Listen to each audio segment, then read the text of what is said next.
Bonjour à tous et bienvenue dans cette nouvelle introduction à l'analyse technique. Aujourd'hui, nous allons nous intéresser aux supports et aux résistances, sans aucun doute l'un des points les plus importants pour tous les analystes et pour tous les traders.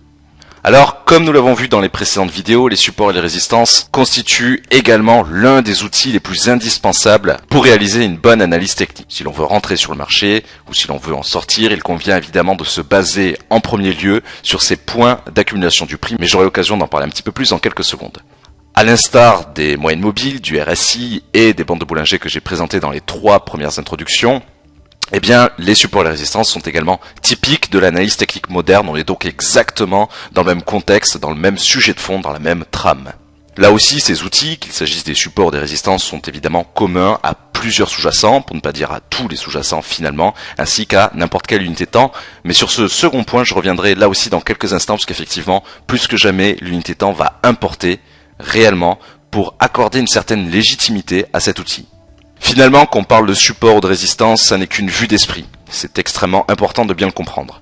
En effet, c'est surtout une question de vocabulaire par rapport à la cotation à l'instant T. Dans les faits, et d'un point de vue purement technique, les supports et les résistances sont avant tout des zones d'accumulation du prix. Ce qu'on appelle les zones d'accumulation du prix sont bien entendu des points sur lesquels le prix, la cotation, comme on le verra sur Xstation dans quelques secondes, est bien des points sur lesquels le prix a buté plusieurs fois, peut-être des dizaines de fois, des centaines de fois, avant de réussir véritablement à le transpercer en poursuite haussière ou en poursuite baissière. Quand on parle de zones d'accumulation du prix, ça distingue également une chose importante. Ces zones d'accumulation du prix sont en quelque sorte des bulles, des régions graphiques sur lesquelles peuvent être concentrés un très grand nombre d'ordres différés, de take profit ou de stop loss.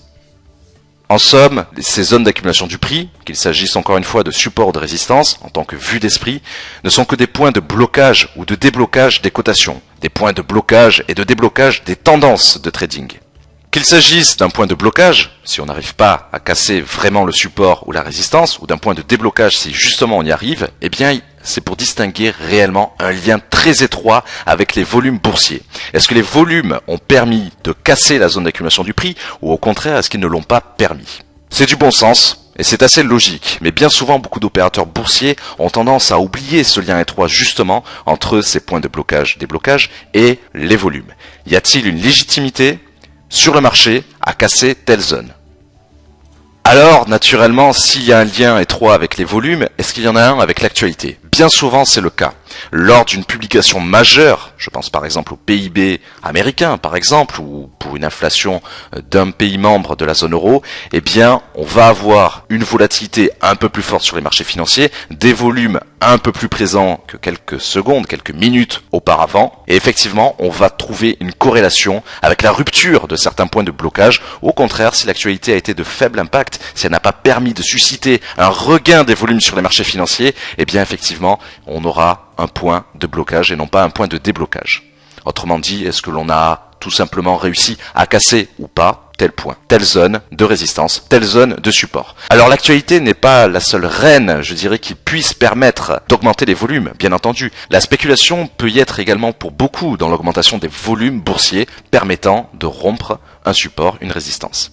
Alors si on n'arrive pas à vaincre vraiment une zone, si on n'arrive pas vraiment à casser une zone de support de résistance, eh bien on va avoir ce qu'on appelle couramment un pullback, c'est-à-dire un retour. Par exemple, la cotation de l'or, la cotation du gold, va bloquer sur une résistance arbitrairement, par exemple de 1300 $ l'once, sans parvenir véritablement à les casser, et hop, dès qu'on aura touché 1300 $, il y a fort à parier en cas de pullback, par exemple, que nous retournions en direction des 1290 $ l'once.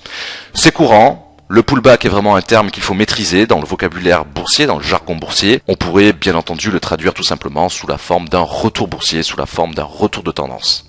D'un point de vue technique, cela traduit tout simplement l'incapacité du marché à rompre une zone de blocage, une zone d'accumulation du prix. Point très important également, et non des moindres, mais j'aurai l'occasion d'en reparler un peu plus longuement directement sur Xstation, c'est évidemment la légitimité de l'unité de temps. Un support ou une résistance fixée en M1, donc chaque chandelier représentant une minute d'évolution du sous-jacent, n'aura pas du tout la même force, n'aura pas du tout la même légitimité qu'un même support, qu'une même résistance fixée en D1 par exemple, où chaque chandelier représente une journée, une séance d'évolution. Plus l'unité de temps est élevée, plus le point de blocage sera important et plus il sera dur à rompre. Naturellement, on va distinguer beaucoup plus de support et de résistance sur les petites unités temps que sur les grandes unités temps. Mais finalement, ce commentaire est assez commun aux 3 précédentes vidéos d'introduction à l'analyse technique dédiées aux moyennes mobiles, au RSI et aux bandes de Bollinger. Et justement, en parlant des bandes de Bollinger, elles constituent des zones de support et de résistance finalement qui encadrent le cours, comme on l'a vu, au sein d'une enveloppe et constituent en quelque sorte des supports et des résistances mises à jour à chaque période. En effet, beaucoup de stratégies se basent sur les bandes de Bollinger en guise de support et de résistance instantanément mises à jour. De même, mais je ne ferai que l'évoquer dans cette vidéo, les retracements de Fibonacci sont également de puissants supports et de puissantes résistances. Ce sera d'ailleurs le sujet d'une prochaine vidéo d'introduction à l'analyse technique. Passons aux exemples. Nous avons sous les yeux Xstation, la plateforme de trading d'XTB, avec effectivement la cotation du gold, la cotation de l'or en D1. Donc chaque chandelier va représenter bien entendu une journée, une séance de trading d'évolution pour cet actif. Nous allons distinguer précisément, dans les dernières cotations qui s'offrent à nous, qui se présentent à nous, un support et une résistance. Alors, je rappelle bien entendu qu'un support, c'est tout simplement une zone d'accumulation du prix qui se distingue sur des cotations inférieures à la cotation actuelle. À l'inverse, une résistance sera une zone d'accumulation du prix qui se distingue sur une cotation supérieure à la cotation actuelle. En l'occurrence, nous cotons à l'instant T 1228 $ l'once. Je distingue avec cette ligne horizontale rouge que j'ai générée arbitrairement une résistance qui n'est pas forcément la plus proche de ma cotation actuelle, mais qui en tout cas constitue un point de blocage assez sensible, assez intéressant, une zone d'accumulation du prix. Alors, il ne faut pas être sectaire. Quand on parle de zone d'accumulation du prix, en vérité, il faut bien comprendre chaque mot de l'expression. Une résistance, un support n'est jamais un point précis.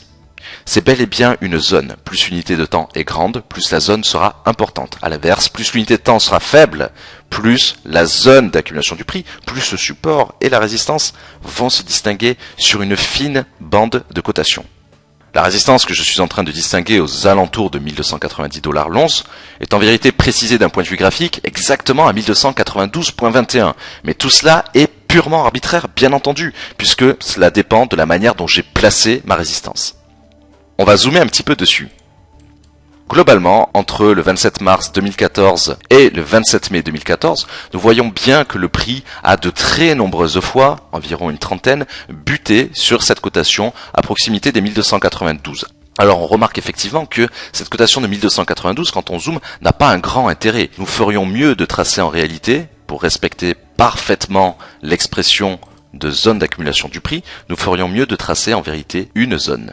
Et pourquoi pas, en guise de zone de blocage, cette cotation, cette bande de cotation comprise entre 1288 et 1300. Alors c'est d'autant plus intéressant qu'il faut justement distinguer les supports et les résistances techniques, donc les zones d'accumulation du prix, qui peuvent être distinguées manuellement comme je viens de le faire, qui peuvent être distinguées via des bandes de Bollinger ou des retracements de Fibonacci, eh bien il faut les distinguer des supports et résistances psychologiques. Nous en avons justement un exemple. Alors, un support et résistance psychologique, c'est tout simplement une valeur ronde sur laquelle nous avons buté un très grand nombre de fois. Dans le cas présent, bien entendu, les 1300 $ l'once.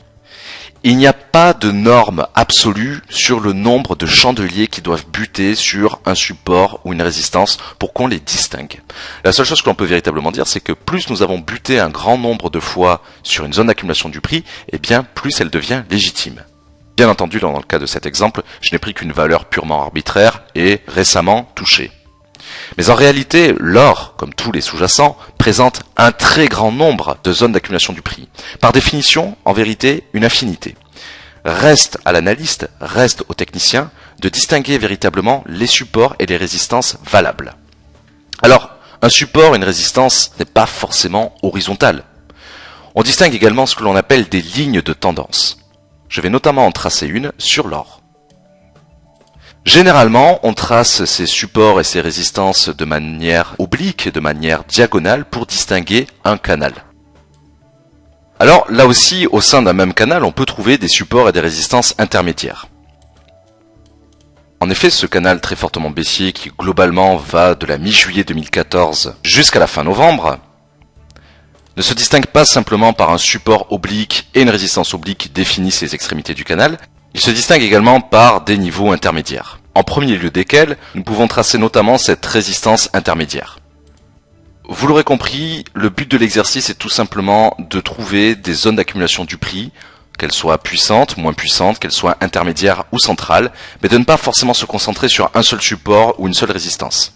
En l'occurrence, et à plusieurs reprises, nous avons testé chaque niveau, le support central, la résistance intermédiaire et la résistance centrale, à l'occasion de différents déblocages des volumes, et donc certainement à l'occasion de publications macroéconomiques ou de biais spéculatifs sur ce marché-là. Chacun est donc libre finalement de créer ses supports et ses résistances comme il le souhaite. Mais là aussi on retrouvera encore une fois le fameux principe de prophétie autoréalisatrice, et notamment sur les retracements de Fibonacci, qui sont particulièrement utilisés par un très grand nombre d'analystes et de traders, précisément pour distinguer ces points de blocage, de déblocage, donc ces zones d'accumulation du prix. Mais ce sera bien entendu le sujet d'une prochaine vidéo d'introduction à l'analyse technique. Je vous remercie pour votre attention et je vous souhaite à tous une excellente fin de journée. À bientôt!